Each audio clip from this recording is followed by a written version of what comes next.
Esse vídeo aqui eu estou fazendo para mostrar o que acontece quando você liga o circuito RLC tendo o R e o C, o L e o C em paralelo, né, ao final.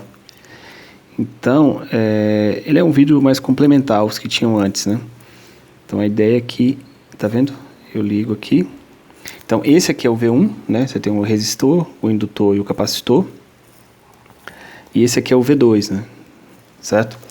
Então, o que acontece nesse circuito? A diferença desse circuito para o original é que esse circuito aqui, você tem a corrente original passando só pelo resistor, né? E você tem essa corrente dividida em duas. Uma componente que passa pelo indutor e uma que passa pelo capacitor, né? Enquanto com os três em paralelo é a mesma corrente, né? E aí nesse sistema o que você vai ter? Aí a gente vai fazer basicamente a lei das malhas, né? Na primeira lei das malhas vai ser essa malha interna, certo? E essa malha interna mostra que a DDP no indutor, que é L vezes D e B vezes DT, é igual a DDP no capacitor, né? Que é a QA sobre C, basicamente, né? Então essa é a primeira equação aqui que a gente vai usar.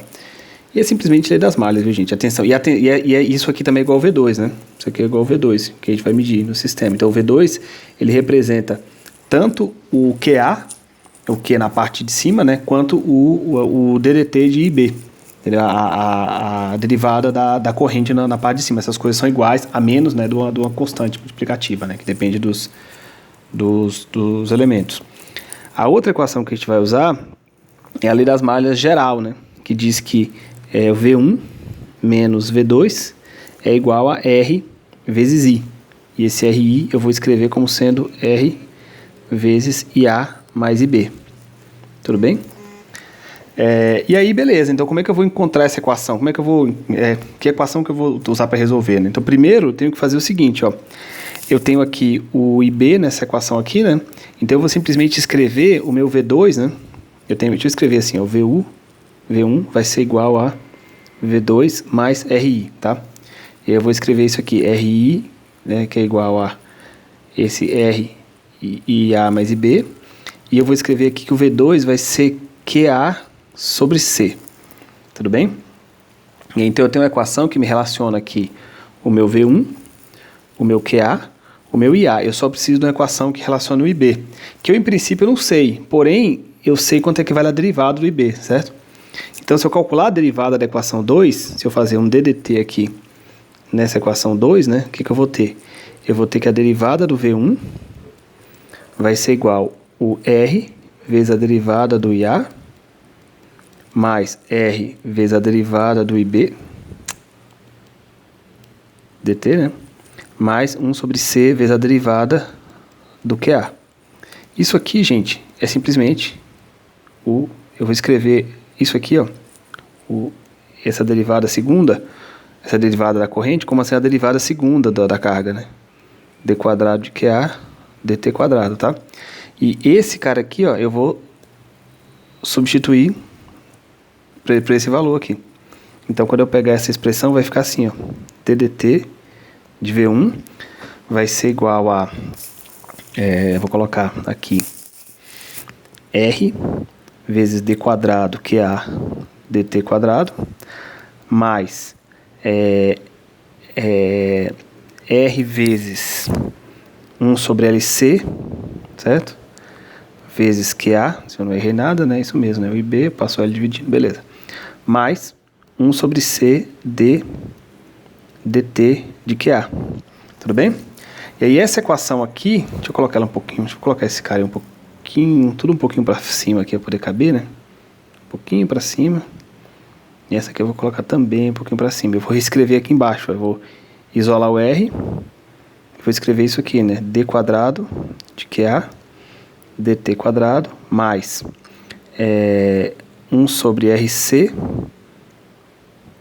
dQA dt mais 1 sobre LC QA. Tudo bem, gente? É isso aqui. Então, essa equação, deixa eu botar ela um pouquinho, quer saber de uma? Eu vou copiar isso aqui, vou colocar lá na outra página. Copiar. Colar. Isso aqui, eu escrevi essa equação aqui e eu vou fazer mais que isso. Eu vou tirar isso aqui, ó, e fazer assim, ó. 1 sobre R dV1 dt. Tudo bem? Essa é a equação que descreve a carga, a equação diferencial que descreve a carga acumulada no capacitor, né? Só no capacitor do lado A, que não tem capacitor do outro lado, né? Então só faz sentido essa equação aqui. E aí, quando eu for, se eu quiser calculando o QA, né? Eu encontro a derivada do I automaticamente, eu teria que integrar o I para poder calcular a corrente, né? E se eu derivar o IB, né? E se eu derivar o QA, eu calculo o... Eu chego no IB, né? Eu chego no IA, desculpa. E aí, tendo os dois I's, eu chego na corrente original, né? Então, você note o seguinte, que essa corrente aqui, ó, essa corrente aqui, esse I, cadê aqui? Esse I aqui, né? Ele depende de uma componente que é derivada, ele depende de uma componente que é corrente e integral da corrente. Corrente, as duas correntes, né? Mas numa corrente você vai, a integral de uma é igual à derivada da outra, né? Por causa disso aqui, tá vendo? A derivada da corrente é igual à própria a carga, que é a integral da outra corrente, né? Então, beleza, gente. Então, a solução dessa equação é a mesma da solução para o RC, que é a mesma equação, né? Só que a mesma equação com os componentes, com ó, quer ver? Eu até separei ela aqui. Essa aqui é a equação, tá vendo? Copiar. Opa. Deixa eu voltar ali. Então, vocês podem ir no vídeo sobre RLC, desculpa. Eu vou colar aqui só para ter como referência, tá vendo? E qual que é o principal ponto aqui, gente? Isso aqui é a solução, então isso aqui é a equação de fato, tá vendo? Deixa eu dar uma limpadinha aqui, mas é a equação de fato, ó. Então, a solução dessa equação aqui, ela vai ser dada, ela vai ter o mesmo, tá vendo que ela tem o mesmo formato? Esse cara aqui, ó, que tá multiplicando o Q, né? É o mesmo que está aqui, tá vendo? É o LC, né? A diferença é que agora, aqui, você tem um R sobre L e aqui você tem um sobre RC. Ou seja, a solução, a carga que a gente tinha no outro, né? Se eu pegar a solução, separar a solução em homogênea, a solução solução não homogênea, a solução particular, esse tipo de coisa, né? Eu não vou entrar nesses detalhes aqui não, eu só vou colocar o seguinte, quando você resolver essa equação, no circuito RLC, você vai ter dois parâmetros, né? No primeiro caso, o seu parâmetro vai ser o ômega, que é igual a raiz de ômega zero menos gama ao quadrado, né? Quando oscila, né? Se decai, o ômega ele é trocado, né? Eu troco os lugares, onde o ômega zero vai ser 1 sobre raiz de LC e o gama vai ser R sobre L, né? R sobre 2... R sobre L, vamos botar aqui, né? E aí, o que acontece é o seguinte... O R sobre 2L, eu nunca lembro como é que eu defino isso aqui. Acho que é R sobre L, né? Deixa eu voltar lá como é que... o dia.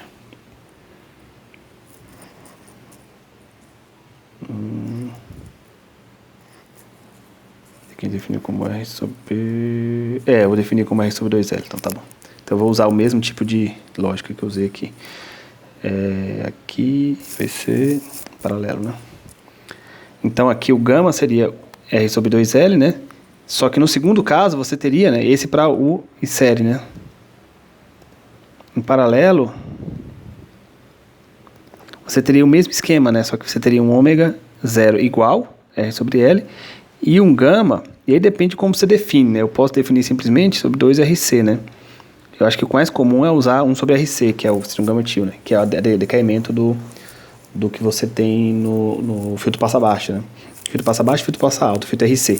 Mas o mais importante aqui, gente, pelo menos para essa parte do experimento, é como que a relação com a resistência é esperada, né? A oscilação que aparece deve ser exatamente a mesma, mas no caso em série, o gama, ele sobe com a resistência, né? A resistência, ela é diretamente proporcional ao gama. Significa o quê? Se você calcular o tempo de decaimento, né, o tal, que é gama menos 1, isso aqui vai ser 2L sobre R. Então, à medida que você aumenta o R, esse cara diminui. Se você usar se você for para esse outro caso aqui, essa história muda, né? O seu tal tio, que é igual ao gama tio a menos 1, vai ser 2RC. Então, à medida que você aumenta o R, esse cara aqui faz aumentar, entendeu? O tempo de queda aumenta com R. Claro que nesse primeiro ponto, ele depende do L também, né? O L é que comanda essa taxa de decaimento, o L e o R, né? Nesse caso aqui, é o C e o R, tudo bem? Mas o R sempre tem a ver com decaimento, porque a resistência, ele é o elemento dissipativo, né? A capacitância e a indutância, eles não são dissipativos, eles acumulam energia e reagem à mudança de energia, né? A mudança da sua corrente, né? Mas o R não, o R dissipa, né? O R tira energia do sistema. Então é basicamente isso que eu queria discutir com vocês, gente, né? Olha, esse ponto aqui, né? Depois vocês voltam no vídeo, né? Esse ponto, comparar esse ponto aqui com esse ponto aqui. E toda a análise, a partir daqui, né, especialmente se eu considerar aqui eu tenho uma derivada do V, né? Aqui eu tenho o V de fato, mas se eu considero que o meu V1 de T é igual ao V0, é constante, né? A solução particular vai ser sempre a mesma, né? Vai ser uma solução constante que vai depender só desse termo aqui, né? Só do termo que não tem derivadas, tá? Então, assim, praticamente a análise é a mesma, só que com um pequeno detalhe que o V2 aqui significa a medida no capacitor, né? Sempre, né? O V2, né? Você sempre medida no capacitor. E, claro, ela também significa a medida no indutor também. Mas, então aí você poderia também, ao mesmo tempo que você está observando carga acumulada em um lado, você vai estar observando variação da corrente acumulada no outro. Tudo bem? Essas coisas você está trocando energia. Tá bom, gente? É isso aí.